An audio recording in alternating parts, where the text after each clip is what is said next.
बदले मिले धोखे और इंसाफ के लिए छिड़े जंग। अंजलि बोले, मैं गिन्नी को राजपूत घर की बहू बनाकर रहूंगी। क्या वकील जीत पाएगी ये केस या हार जाएगा एक और दिल? फुल स्टोरी जानने के लिए वीडियो को पूरा देखें। एडवोकेट अंजलि अवस्थी एपिसोड की शुरुआत होती है जब गिन्नी अंजलि के पास आती है और पूछती है कि वो केस लड़ने के लिए कितने पैसे लेती है। अंजलि जवाब देती है कि ये केस पर निर्भर करता है और अब तक उसने किसी से फीस नहीं ली है। गिन्नी कहती है कि समाज सेवी बनने की एक्टिंग ना करे और उससे केस लड़ने की गुजारिश करती है ताकि वह यह केस जीत सके। गणेश पूछता है कि वह किस मुसीबत में फंसी है। गिन्नी बताती है कि उसने कोई गलती नहीं की, उसकी बस एक गलती थी, अंजलि के नाम का इस्तेमाल करके अभय से शादी करना। अंजलि पूछती है कि क्या हुआ, तो गिन्नी बताती कि अभय उसे तलाक दे रहा है। इसके बाद अंजलि राघव को कॉल करती है और कहती है कि उसने सुना कि राघव ने गिन्नी को घर से निकाल दिया। राघव कहता है हाँ, और कहता है कि वह अभय का वकील भी है। अंजलि कहती है कि गिन्नी ने उसे खुश करने के लिए कई गलतियां की और उससे पूछती है कि वह उसके साथ ऐसा कर सकता है। राघव कहता है कि वह गिन्नी को अभय की जिंदगी से पूरी तरह बाहर करना चाहता है और अभय की दोबारा शादी करवाने का प्लान है। अंजलि कहती है कि वह गिन्नी का केस लड़ेगी और चेतावनी देती है कि अगर राघव ये केस जीत गया तो वह कभी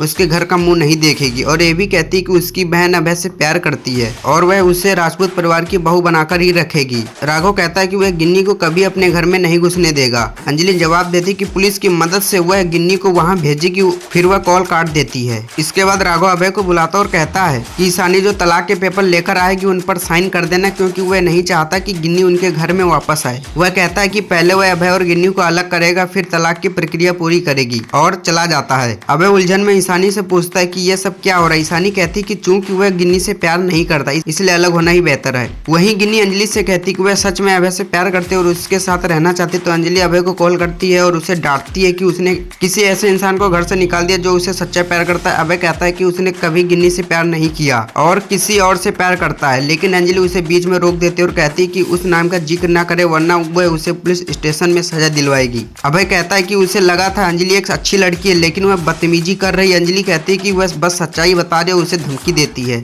गणेश जो सारी बातें सुन रहा होता है अंजलि से पूछता है कि उसने अभय से ऐसा क्यों बात की। अंजलि जवाब देती है कि यह जरूरी था ताकि अभय उससे नफरत करने लगे। वह गिन्नी से वादा करती है कि वह उसे राजपूत परिवार की बहू बनाकर ही रहेगी।